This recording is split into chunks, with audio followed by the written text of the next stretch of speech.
नमस्कार, स्वागत है आप सबका हमारे खास कार्यक्रम देश देशांतर में। मैं हूं कवीन सचान।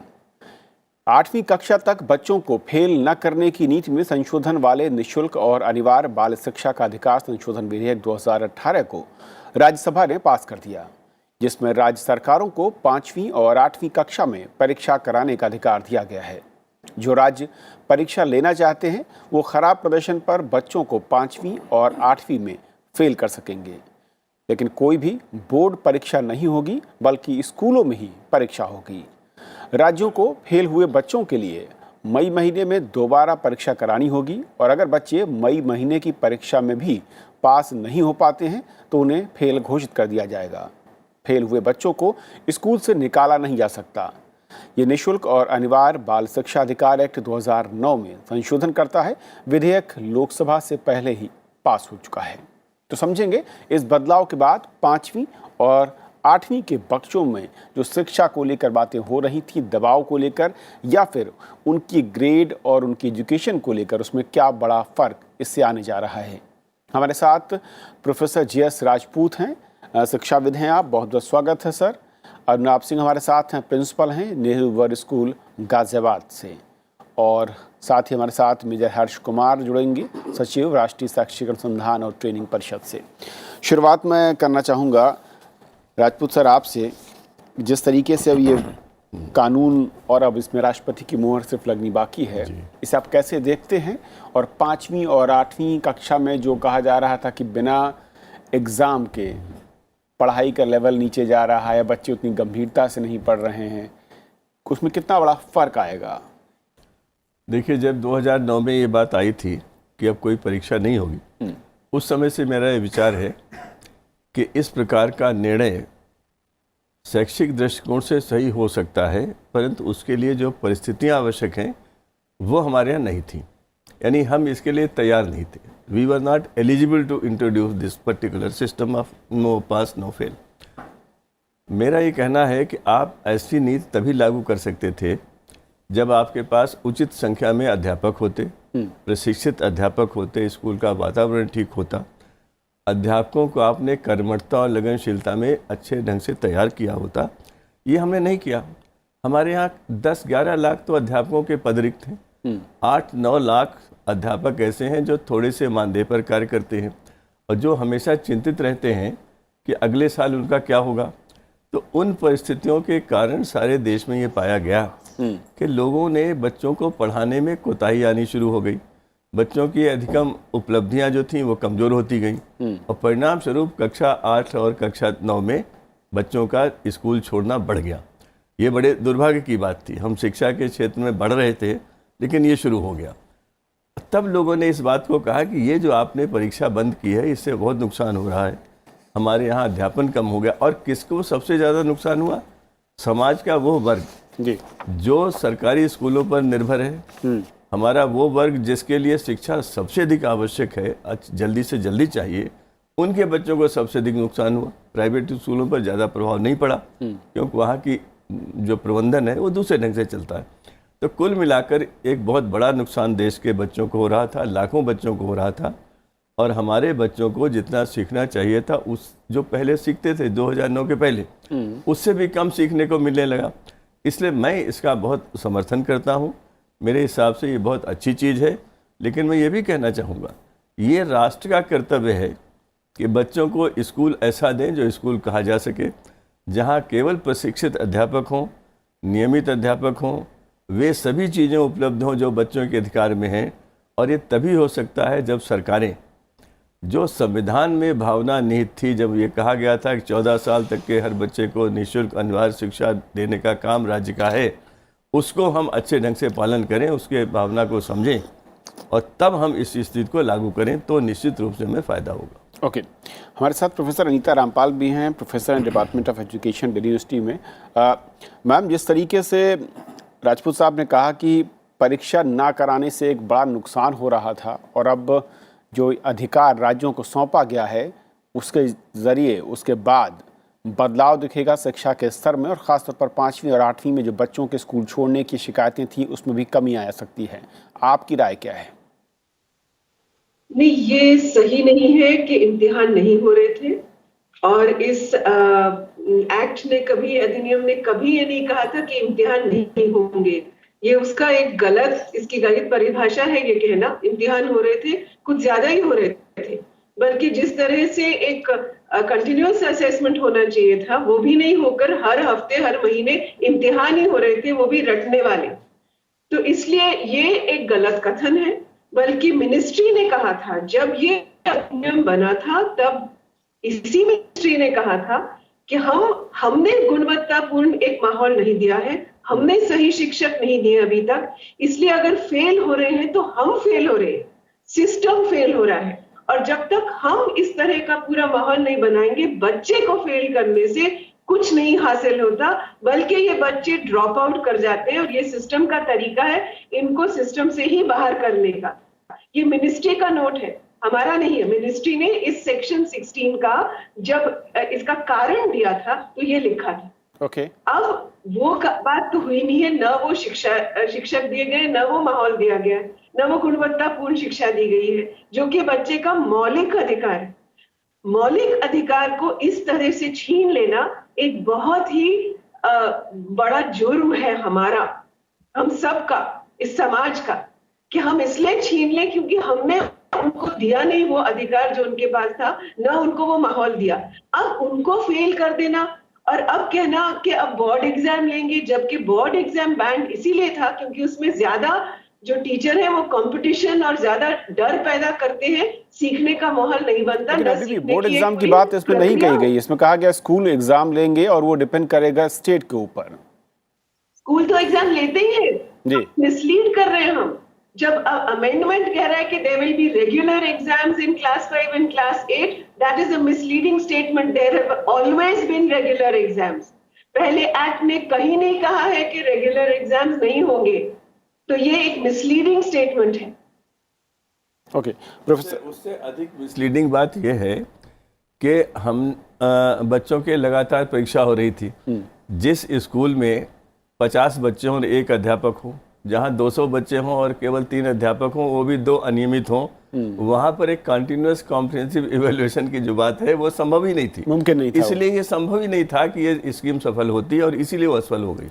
मेरे हर्ष, क्यों इसे जरूरत पड़ रही है वापस बदलने की पड़ी और इसका फर्क क्या होगा?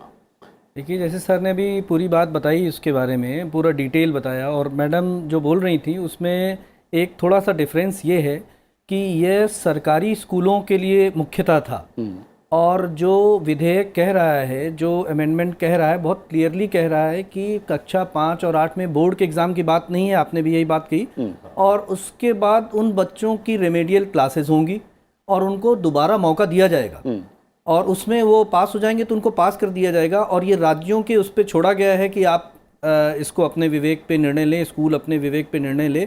लेकिन यह बात बिल्कुल सही है कि अगर आप एक बच्चे को बिना सिखाए आगे छोड़ दे रहे हो, और नेशनल अचीवमेंट सर्वे जो कि NCERT कराता है, और अभी भी यह बात आई और इंटरनेशनल रिपोर्ट में भी ये बात आई कि कक्षा 2 का बच्चा या कक्षा 5 का बच्चा कक्षा 2 के और 3 के सवाल नहीं हल कर पा रहा है, उसके शब्दों को नहीं पढ़ पा रहा है, तो आप किन को आगे भेजने की तैयारी कर रहे हैं? कहीं से भी उनको ड्रॉप आउट करने के लिए नहीं प्रेरित किया जा रहा है, ये प्रेरित किया जा रहा है कि बच्चे कुछ सीखें। तो सीखने के लिए ज़रूरी है कि कहीं ना कहीं कुछ ना कुछ तो मापदंड आपको रखना ही पड़ेगा।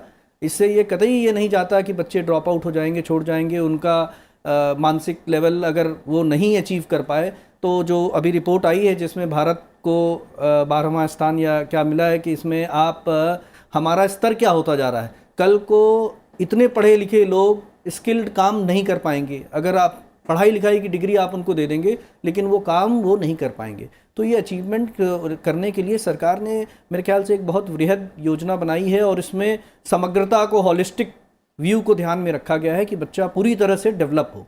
लेकिन जो बात राजपूत सर कह रहे हैं, मैं उस पर थोड़ा सा आना चाहूँगा, क्योंकि जब इस सिस्टम को हमने 2009 के बाद अपनाया था, उस वक्त यही कहा जा रहा था कि हमारे पास ट्रेंड मैन पावर नहीं है, शिक्षक नहीं है, एनवायरनमेंट उस तरीके का नहीं है। क्या वापस हम बैक टू स्क्वायर की तरफ बढ़ गए हैं, और ये जो खामियां थी ये कैसे दूर हो रही हैं या दूर हम कर पा रहे हैं? अगर आपको याद हो तो यहीं पे हमने एक डिस्कशन किया था जब ये पहली बार आया था, तो उसमें DLED जो NIOS जिस परीक्षा करा रहा है, इतने वृहद मेरे ख्याल से विश्व में इतनी बड़ी परीक्षा पहली बार आयोजित की जा रही है जिसमें इतने टीचर्स ट्रेंड हो रहे हैं, तो निश्चित रूप से कहीं ना कहीं इस दिशा में हम आगे बढ़ रहे हैं कि जैसे सर ने ये बात कही कि हमें ट्रेंड टीचर्स उपलब्ध कराने हैं। तो जब तक आपके पास ट्रेंड टीचर्स नहीं होंगे, जबकि आपके पास वो एड नहीं होगा, और यह मुख्यतः सरकारी स्कूलों के लिए की जा रही है। जो वीकली एग्जामिनेशन की बात मैडम कह रही थी वो होता है कॉन्वेंट स्कूल्स में, वो होता है पब्लिक स्कूल्स में, वो वीकली असेसमेंट का नाम दिया जाता है। और वहाँ जैसे सर ने बताया कि वहाँ टीचर्स और टॉट का रेशियो एम्पल सफिशिएंट होता है जिससे बच्चे समझ सकें। और जहाँ 200 बच्चों पे 3 टीचर्स होंगे तो आप क्या सिखा पाएंगे। तो बिल्कुल सही है कि अगर ऐसा कुछ है और ये ओपन दिया गया है, कोई रिस्ट्रिक्ट नहीं किया गया है, तो इसको आप बाउंडेशन नहीं मान सकते हैं और यह बच्चों के विकास में कहीं बाधक नहीं बनेगा, बल्कि कल का जो हमारा युवा भारत जो तैयार होगा 2028 में भारत सबसे युवा देश बनेगा। और अगर आप बिना सिखाए भेजेंगे, क्योंकि 2009 से जब ये पास हुआ और 2017 में जब इसका एक बार सर्वेक्षण किया गया जिसमें कि बच्चे कक्षा 8वीं में पहुंच चुके थे, उस सर्वेक्षण में भी ये बात आई थी सामने कि बच्चे उस सीख नहीं पा रहे हैं। तो कक्षा 10 में आप भेज देंगे तो रिजल्ट बिल्कुल डाउन हो जाएगा और नीचे आ जाएगा। अनब, किस तरीके से आप देखते हैं इस कदम को, क्योंकि हम इस पर कई बार हमने नए कदम उठाए, फिर वापस खींचे, फिर वापस उस पॉलिसी को हम कर रहे हैं। इस बार छोड़ा गया स्टेट को लेकर, एग्ज़ाम होंगे, 2 महीने का वक्त होगा, दोबारा एग्ज़ाम बच्चे दे सकते हैं। लेकिन सवाल वही है कि क्या बच्चे सीखने को तैयार नहीं हैं, या एनवायरनमेंट और ट्रेन टीचर हम वो नहीं दे पा रहे हैं जो बच्चों को चाहिए? इसका एक्चुअली में एक बहुत ही सिंपल सोल्यूशन है नहीं। जब हमने एग्ज़ाम्स हटाए 2010 से 2018 में, हमारे 8th तक पहुंचने वाले बच्चे डबल हो गए। तो हाँ, उससे बच्चों को स्कूल में रखने के नंबर में फ़र्क पड़ा, एक्चुअली में 100% बढ़ गए। मगर क्या उनकी क्वालिटी में फ़र्क आया? हाँ, बिकॉज जिस रिपोर्ट की सर बात कर रहे हैं उसमें हम वर्ल्ड में नीचे से दूसरे नंबर पर हैं। हमसे आगे शायद घाना के शायद बच्चे हैं जो हमारे बच्चों से ख़राब पढ़ रहे हैं। तो जब सरकार कोई भी नीति बना रही है तो वो किसी प्राइवेट स्कूल को देख के या शहर में रहने वाले बच्चे से जो कि सरकारी स्कूल में भी जा रहा है उसको देख के नहीं बनाई जा सकती। वो नीति तो पूरे के पूरे स्पेक्ट्रम को देख के बनाई जाएगी, जहाँ पर कि अब तक पिछले 8 सालों में कोई मील का पत्थर था ही नहीं कि 8वीं तक तो हर बच्चा आ जाएगा। कोई सिस्टम भी इससे एक्सपेक्ट नहीं कर रहा है कि भाई तुम कोई एग्ज़ाम दोगे, टीचर्स भी एक्सपेक्ट नहीं कर रहे हैं, लीडरशिप भी एक्सपेक्ट नहीं कर रही है। तो अब कम से कम हमने यहाँ पर 2 चेक पॉइंट्स बनाए हैं, और अगर वो बच्चे ग्रेड 5 में पास नहीं हो रहे हैं तो डिस्ट्रिक्ट एडमिनिस्ट्रेशन और स्टेट के पास में कम से कम अब रेलेवेंट डेटा तो अवेलेबल होगा कि इन बच्चों को हम वो नहीं पढ़ा पाए जो इन्हें पढ़ाया जाना चाहिए था। और ये एक्ट बहुत क्लियरली ये कह रहा है कि आपको उस बच्चे को सपोर्ट देनी होगी, 2 महीने बाद उसका दोबारा एग्ज़ाम लेना होगा, आप उस बच्चे को स्कूल से नहीं निकाल सकते हैं। तो वो जो फियर है कि इससे बच्चों का ड्रॉप आउट रेट बढ़ जाएगा, ये मुझे लगता है थोड़ा फार फेच्ड है, ऐसा नहीं होगा। ओके, अनीता जी, कैसे आप सिस्टम, जब पहले जब हमने देखा था एग्ज़ाम की बात होती थी, कहा जा रहा था प्रेशर है, बच्चे सही से पढ़ नहीं पाते हैं, ड्रॉप आउट संख्या बढ़ जाती है। एग्ज़ाम का सिस्टम हटाया गया, संख्या डबल हो गई, ड्रॉप आउट कम ज़रूर हुए, लेकिन आंकड़े ये भी कहते हैं कि शिक्षा के स्तर को लेकर बहुत बड़े सवाल खड़े हुए। समस्या बरकरार है, लेकिन रास्ता है क्या फिर बेहतर? क्योंकि राज्यों पर छोड़ा गया है और अलग अलग राज्यों में atmosphere, environment, teacher system, training, ये सब कुछ बहुत डिफरेंट दिखता है। जी, मैं ये एक बार बार स्पष्ट कर रही हूँ कि कोई एग्जाम हटाए नहीं गए थे। मुझे मालूम नहीं क्यों आप लोग फिर वो दोहरा रहे हो। सब एग्जाम्स ले रहे थे, गवर्नमेंट स्कूल्स में भी हर महीने एग्जाम हो रहे थे, सब रिकॉर्ड्स हैं। तो आप क्यों उस चीज को दोबारा कह रहे हो कि एग्जाम्स हटाए गए? कोई एग्जाम्स हटाए नहीं गए, नहीं एक्ट ने कहा कि एग्जाम्स हटाए जाएंगे। तो पहले हम तथ्यों पर सही आए, और हम गवर्नमेंट स्कूल में ही काम करते हैं, हम किसी प्राइवेट स्कूल की बात नहीं कर रहे। हमारे सारे स्टूडेंट्स गवर्नमेंट स्कूल में पढ़ाते, तो इसलिए प्लीज सही तथ्यों पर आए। हर हफ्ते एनसीईआरटी के साथ वाला गवर्नमेंट स्कूल भी हर हफ्ते हर महीने टेस्ट ले रहे थे, मार्क्स दे रहे थे, जो कि एनसीएफ और आरटी दोनों कहते हैं कि नंबर देने की जरूरत नहीं, क्या सीख रहे हैं उसका मूल्यांकन कीजिए। और सीखने के मापदंड जरूर हैं, सबको मालूम है, सिस्टम में भी है, पर दंड नहीं है। दंड देकर आप किसी को नहीं सिखा सकते। तो ये क्या कहा जा रहा है, किस तरह का तर्क दिया जा रहा है कि एग्जाम्स नहीं थे? कहाँ नहीं थे, सब एग्जाम्स थे। तो मुझे लगता है कि हम गलत तर्क दे रहे हैं, हम तथ्यों पर भी नहीं सही बैठ रहे, और फिर हम एक चीज को जस्टिफाई कर रहे हैं कि हम रेमेडियल टीचिंग करेंगे, जब हमने टीचिंग ही नहीं की या टीचिंग की सही लर्निंग नहीं हुई। तो फिर ये कहना कि रेमेडियल, तो रेमेडी तो होती है ना कि कोई बीमारी बच्चे में ठोक दी और फिर अब उसकी बीमारी का उपचार हम कर रहे हैं, जबकि सिस्टम में अगर हमने पूरा वो माहौल नहीं दिया जो कि उसका अधिकार है कि उसको ये सीखने का माहौल मिले, तो हम क्यों इस तरह से बात को पलट रहे हैं या तथ्यों को भी छुपा रहे हैं? अनीता जी, क्योंकि स्कूलों से मेरा भी परिचय है, मैं भी जाता रहता हूं और देखता रहता हूं, बहुत वर्षों से देख रहा हूं। मैंने तो नहीं देखा कि हर एक राज्य में सरकारी स्कूल में हर महीने परीक्षा होती हो या कॉन्टिन्यूस कॉम्प्रिहेंसिव इवैल्यूएशन होता हो। इसलिए ये कहना बिल्कुल उचित नहीं होगा कि हर जगह हर सरकारी स्कूल में हर महीने में परीक्षा होती है। ये तथ्यों की बिल्कुल उलट बात कही जा रही है। प्राइवेट स्कूल इसको करते रहे, वो अलग बात है। प्राइवेट स्कूल इतने करते हैं कि हर बच्चे को प्रति हफ्ते मंडे को एक विषय का टेस्ट है, ट्यूसडे को दूसरे का है। तो जो स्ट्रेस बच्चे पर रोकने के लिए कहा गया था अंतिम परीक्षा में, बोर्ड परीक्षा में, वो एक प्रकार के सारे साल भर डिस्ट्रीब्यूट हो गया है। और ये आप माता पिता से बात करिए, बच्चों से करिए, तो बताएंगे कि तनाव कम होने के बजाय डिस्ट्रीब्यूट जरूर हो गया है, लेकिन कम नहीं हुआ। डिस्ट्रीब्यूशन हुआ है और अब उसमें माता पिता को भी सहायता करनी पड़ती। अब इतवार की छुट्टी के दिन बच्चे कहीं आ जा नहीं सकते क्योंकि मंडे को परीक्षा अवश्य होती है। तो वो एक सोशलाइजेशन वाला फैक्टर भी खत्म हो गया। तो जैसे अभी आप कह रहे थे कि कॉम्प्लेक्सिटीज बहुत हैं, इनमें एक समाधान पॉसिबल नहीं है। हो सकता है कुछ सरकारी स्कूल ऐसे हों जहाँ पर उचित अनुपात में अध्यापक हों और वो अच्छे हों, प्रशिक्षित हों, परीक्षा लेते हों या देखते हों कि बच्चों ने क्या प्रोग्रेस की है। लेकिन अधिकांश स्कूल सरकारी इस देश के ऐसे हैं जहाँ बच्चे ज़्यादा हैं, अध्यापक कम हैं और उनकी रुचि भी कम है। ये सारी समस्या है जिसको हम आपस में कहते नहीं, लेकिन हमें ध्यान में रखना चाहिए कि ये भी एक समस्या है जिसका भी समाधान हमें निकालना ही पड़ेगा। मित्र हर्ष, क्योंकि अलग अलग राज्यों में स्कूलों की हालत हम सब ने देखी है और शिक्षा को लेकर जो बात राजपूत साहब कर से छिपी नहीं है कि जो रेशियो है टीचर स्टूडेंट्स का, उसमें बहुत ज़्यादा फ़र्क दिखता है। अगर हम उसे पूरा नहीं कर पाएंगे और जो पैरामीटर उसको मीट आउट नहीं कर पाएंगे, तो फिर हम ज्ञान की बात उस 5वीं क्लास या 8वीं क्लास के बच्चे तक कैसे पहुंचा पाएंगे? और अगर वो उसको पूरा नहीं कर पा रहा है तो फिर हम उसकी जवाबदेही कैसे तय कर सकते हैं? शायद हमें खुद की जवाबदेही तय करनी होगी। बिल्कुल सही कह रहे हैं आप, जवाबदेही तय करनी होगी और यह भी एक दिन में परिवर्तन नहीं आएगा। ये जैसे अभी शुरू हुई है ये प्रक्रिया, जैसे आप अध्यापकों को प्रशिक्षित कर रहे हैं, तो वो जब वो प्रशिक्षित हो करके आएंगे या उनसे आगे आने वाले लोग तो ये फैलेंगे, तब आपके पास रेशियो बढ़ेगा। तो ये तो समय लगेगा, इसमें धीरे धीरे चेंज होगा। ये चेंज आना शुरू हुआ है। ये प्रक्रिया कोई भी ऐसी नहीं है कि आप एक दिन में सब कुछ चेंज कर दें।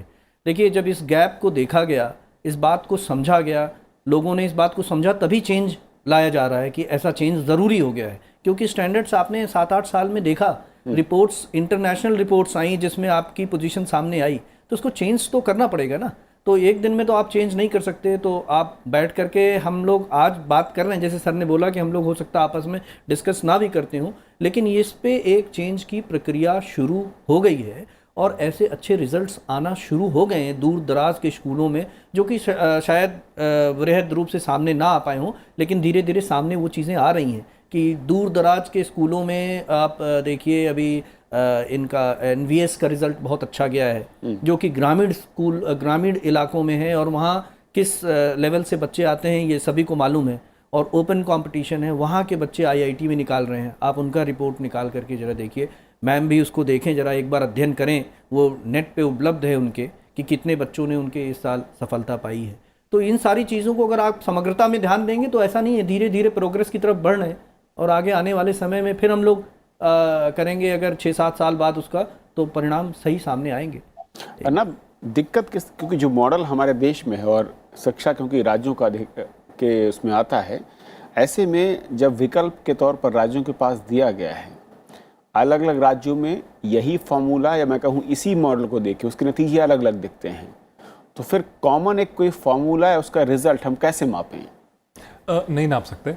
इनफैक्ट एजुकेशन तो कॉन्करेंट लिस्ट है, तो कुछ सेंटर बोलेगा, कुछ स्टेट का अपना इम्प्लीमेंटेशन होगा। अब दिल्ली स्टेट किसी भी इनिशिएटिव को बेटर तरीके से अडॉप्ट कर सकता है, बिकॉज वो स्टेट छोटा है। उत्तर प्रदेश के लिए डिफ़िकल्टी बहुत ज़्यादा बड़ी है, तो इसीलिए तो वो विधेयक कह रहा है कि भाई स्टेट अपने आप उसकी इम्प्लीमेंटेशन तय करेगा। जिस तरह से उत्तर प्रदेश को उस चीज़ को करने की ज़रूरत पड़ेगी, दिल्ली को उस काम करने की ज़रूरत नहीं है। तो मैं आपकी इस बात से बिल्कुल सहमत हूँ कि एक फॉर्मूला नहीं हो सकता, मगर गाइडलाइन तो एक ही होगी। हमारी जो पूरी पॉपुलेशन है देश की, वहाँ पर हमारे पास में वो बच्चा भी है जो 5th क्लास में क्लास 1 नहीं पढ़ पा रहा है, और हमारे पास में वो बच्चा भी है जो क्लास 5th की उम्र में 12th के एग्ज़ाम दे रहा है।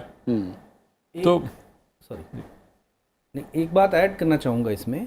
ये जो गैप है, गैप फिलिंग के लिए जो लर्निंग आउटकम की काफ़ी दिनों से सर भी उसके बारे में विस्तृत रूप से बताएंगे कि लर्निंग आउटकम में ये निकाला गया कि बच्चे को क्या सिखाना चाहिए और किस क्लास के बच्चों को क्या सिखाना चाहिए और क्या सीख करके क्या वो निकलेगा।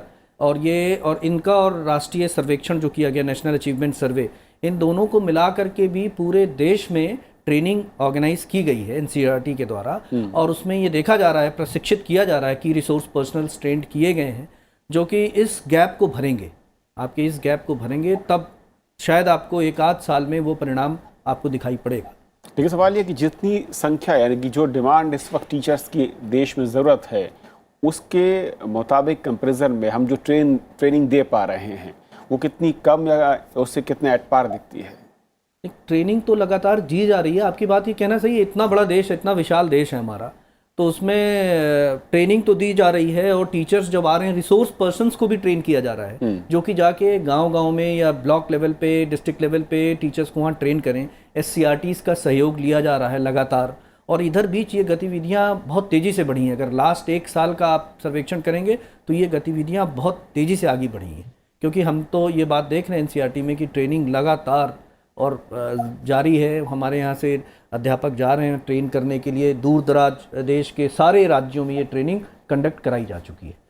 तो एक आखिरी सवाल राजपूत साहब की, जब राज्यों को तय करना है कि वो एग्ज़ाम कराएंगे, वहाँ पर रिटेन करेंगे, आगे भेजेंगे, इससे वाकई कितना बच्चों पर मानसिक तौर पर दबाव आप देखते हैं, या फिर वो पहले की तरह फ्री होकर पढ़ाई ज़्यादा कर पाएगा?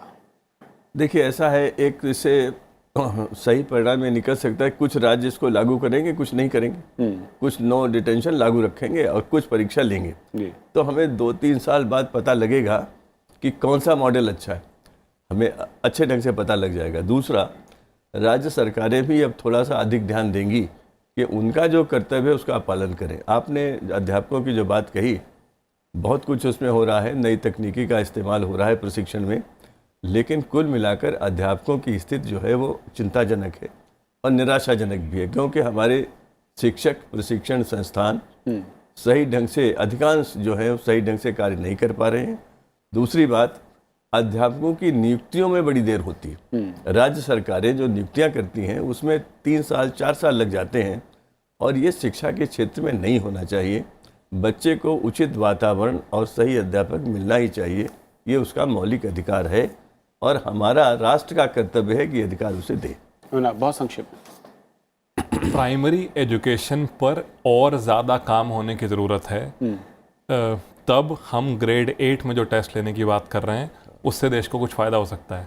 मैं मान रहा हूँ सर की बात कि बहुत सारा काम हो रहा है, बट वो जो काम हो रहा है और जो देश का हमारा साइज़ है वो उसके अनुपात में बहुत नहीं है। हमारे को इसके ऊपर ज़्यादा फंडिंग एलोकेट करनी होगी और प्राइमरी टीचर को रिस्पेक्ट और रेन्यूमरेशन दोनों बढ़ानी होगी कि वो सिर्फ उसी काम पर फोकस करें जिसके लिए उनको चुना गया है। ओके, अनीता जी, एक आखिरी कमेंट मैं आपको चाहूँगा, एक सुझाव कोई ऐसा जो कि आप चाहेंगे कि ऐड करना चाहिए अगर हम बार बार इस पॉलिसी को बदलने या फिर इसके बेहतर रिजल्ट की तरफ बढ़ना चाहते हैं? बहुत संक्षेप में मैम।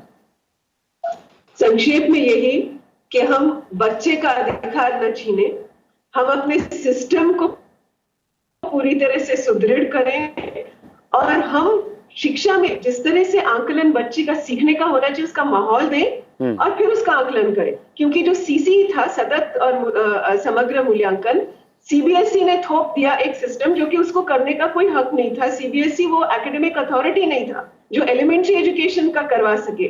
तो किस तरह से अगर आप कह रहे हैं टीचर्स ही पर्याप्त नहीं, तो जब सीखने सिखाने का माहौल ही नहीं है पर्याप्त, तो फिर मूल्यांकन क्या करें, है ना? Okay. तो इसलिए बच्चे पर दंड कतई ना डालिए, बच्चे को आप स्कूल से बाहर करेंगे, जो हमें पहले भी स्टडीज ने दिखाया है कि क्योंकि आपने उनको डिटेन नहीं किया, उनको कुछ आत्मविश्वास दिया, कुछ रिस्पेक्ट दिया, इसलिए बच्चे आए, स्कूल में रहे। आप उनको बाहर करेंगे, जो होता रहा है।